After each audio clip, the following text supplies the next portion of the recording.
Selamat petang dan salam sejahtera kepada rekan-rekan saya di luar sana. Dan hari ini saya nak kongsikan kepada Anda mengenai cara-cara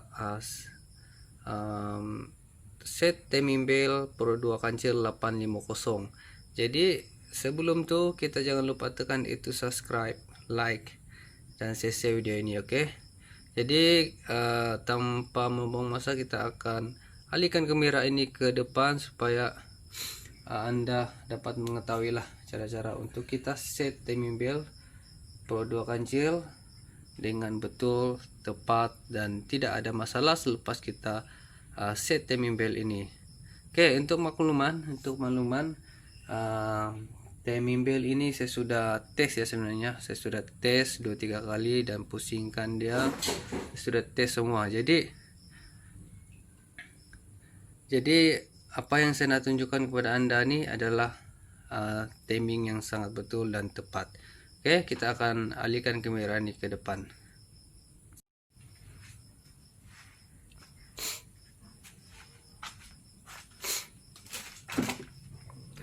Oke, apa yang saya dah beritahu tadi, saya akan tunjukkan kepada Anda mana satu marking dan cara untuk kita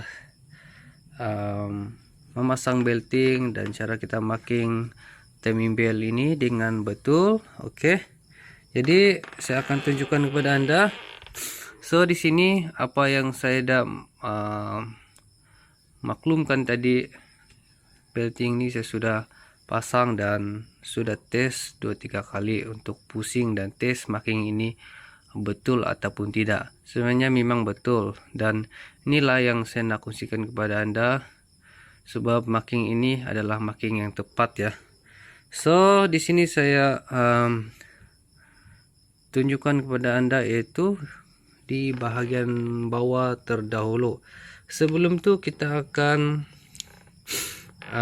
cek di bahagian gigi ini, puli ini kita kena cek di bahagian sini adalah tanda, dan di bahagian oil sump ni, oil pump, bukan oil sump ya, oil pump ni ada satu tanda di bahagian sini, dan itulah yang perlu kita ingat. Marking ni dengan marking ni mesti bersama-sama ataupun berdepan sama rata. Dan yang kedua kita kena ingat marking di bahagian puli atas adalah tanda bulat ni. So benda ni marking dia adalah marking bulat ni, dan kita akan berpandukan gigi ni menghadap dengan marking yang di bahagian casing bahagian belakang. Oke, bagian belakang. Jadi inilah marking yang tepat dengan betul lah, tepat dan betul, itulah. Jadi untuk memasang belting ni, adalah sempit sedikit ya sebenarnya. Kalau kita tidak berapa pandai, kita kena pastikan belting ini dapat masuk dan ketat macam ni lah. So kita sudah tunjukkan kepada Anda marking timing bell dengan betul, yaitu tanda bulat ni dan berpandukan kepada gigi di bagian atas bulat ni. Jadi gigi ni kita kena tembak di bahagian tanda casing bagian belakang. So Anda lihat memang betul-betul kena, dan manakala di bahagian bawah ni kita kena ingat marking yang bertanda bulat ni di bahagian puli gigi ni betul-betul kena dengan casing oil pump di bahagian engine sini, oil pump ya. Dia ada satu macam anak panah sedikit, dan dia ada satu juga di bahagian puli ini ada tanda bulat, betul-betul kena dengan marking yang berada dekat sini. Oke, itu yang perlu kita ingat ya.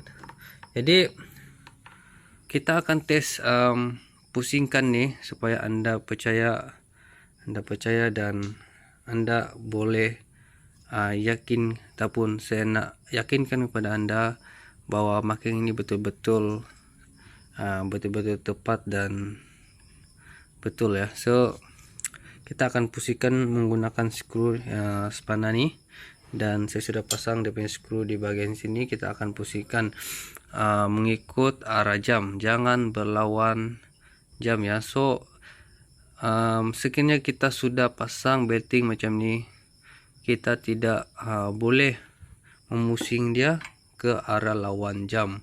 Ke arah lawan jam tidak dibenarkan untuk memusing, karena boleh berlagak ataupun piston dengan bal di bagian atas boleh berlagak sebenarnya.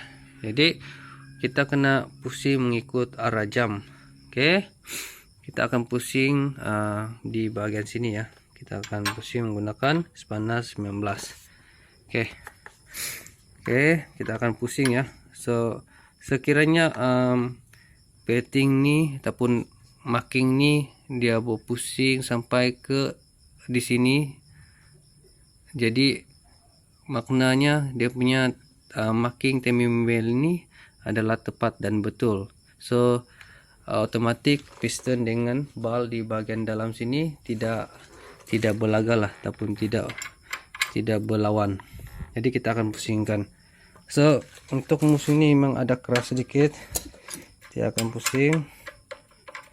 Kita perhatikan tanda ni dan pusing hingga ke marking sini.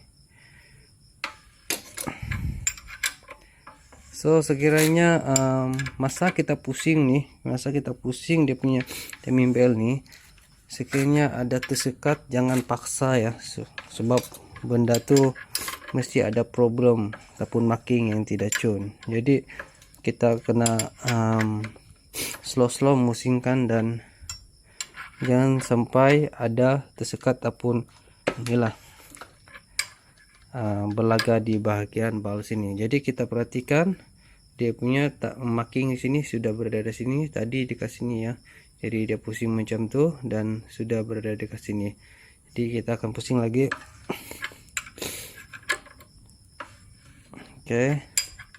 So kita boleh rasa sebenarnya masa kita pusing ni memang tidak ada benda yang sangkut.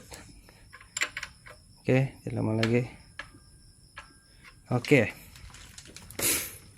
Apa yang Anda lihat tadi, dia punya marking ini sudah berada dekat atas sini, betul-betul tembak di bahagian sini. Dan saya sudah pusing tadi, dia pusing macam tu dan sudah berada di sini. Jadi timing bell ini, marking ini yang saya sudah marking adalah marking yang sangat tepat dan betul. Semoga memberi manfaat kepada Anda semua di luar sana lah, cara-cara untuk kita marking timing bell dengan betul dan tepat.